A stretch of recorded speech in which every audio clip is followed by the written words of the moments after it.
இந்தியாவில் OTT services ரொம்பவே காஸ்ட்லியாக மாறப்போகுதுங்க. அதுலேயும் இந்த ஜியோ ஹாட்ஸ்டாரை வாங்கிட்டு ஆட்ஸோட ஒரு பிளான், ஆட்ஸ் இல்லாமல் ஒரு பிளான் கொடுத்து சக்ஸஸ் பார்த்ததுனால இப்போ அமேசான் பிரைமும் அந்த சைடு மூவ் ஆக பார்க்குறான். நான் கடைசி 6 மாதத்துலேருந்து ஒரு வருஷம் பார்த்தீங்கன்னா பிரைம் பெருசாக யூஸே பண்ணல. என்னடா அப்படின்னு போய் பார்த்தா எல்லாத்துக்கும் பின்னாடி ஒரு பேவால் வச்சிருக்கான். நான் இப்போ ஒரு படம் பிடிச்சிருக்குன்னு கூகுளில் போய் தேடி அது அமேசானில் இருக்குன்னு காமிச்சிருந்தான்.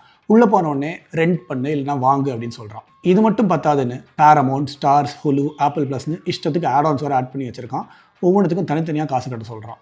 சரி, கொஞ்சமாவது ஃப்ரீ பணம் வருதே, அதையாச்சும் பார்க்கலாம் அப்படின்னு பார்த்தா இப்போ அதுக்கு ஒரு செக் வச்சிருக்காங்க. ஜூன் 17லேருந்து நீங்கள் இனிமேல் எல்லா படத்தையுமே நடுவில் ஆட்ஸ் வந்துக்கிட்டே இருக்கும். இது இங்கே யூஎஸில் பார்த்தீங்கன்னா எவ்ரி 30 மினிட்ஸ்க்கு ஒரு 2 to 3 மினிட்ஸ் அன்ஸ்கிப்பபிள் ஆட்ஸ் போட்டிருக்கான். இதையே இந்தியாலையும் கொண்டு வராங்க பிரைம். இனிமேல் நீங்கள் ஆட்ஸ் இல்லாமல் பிரைமில் படம் பார்க்கணுன்னா வருஷத்துக்கு ஆல்ரெடி கட்டிட்டு இருக்கிற 1499க்கு மேலே 699 எக்ஸ்ட்ரா கட்டணும். இல்லை நான் மந்த்லி 299 கட்டிக்கிட்டு இருக்கேன் அப்படின்னு பார்த்தீங்கன்னா அதுக்கு மேலே அனதர் 129 ருபீஸ் கட்டிக்கிட்டே இருக்கணும். ஆனால் பிரைம் ஷாப்பிங் எடிஷன் அப்படின்னு ஒன்று 399 வச்சிருக்கான். நீங்கள் வெறும் ஷாப்பிங்க்கு மட்டும் தான் அமேசான் யூஸ் பண்ணுறீங்க, ஸ்ட்ரீமிங் யூஸ் பண்ணலன்னா இதை 399 லிமிடெட் ஆஃபர் கொடுத்துட்டு இருக்காங்க. இதில் வாங்கிட்டீங்கன்னா உங்களுக்கு பிரைம் டெலிவரி இனிமேல் கிடைக்கும். இந்த மாதிரி இன்னும் நிறைய பிஸ்னஸ் இன்சைட்ஸ் தெரிஞ்சுக்கிறதுக்கு மறக்காமல் சேனலை சப்ஸ்கிரைப் பண்ணிக்கோங்க.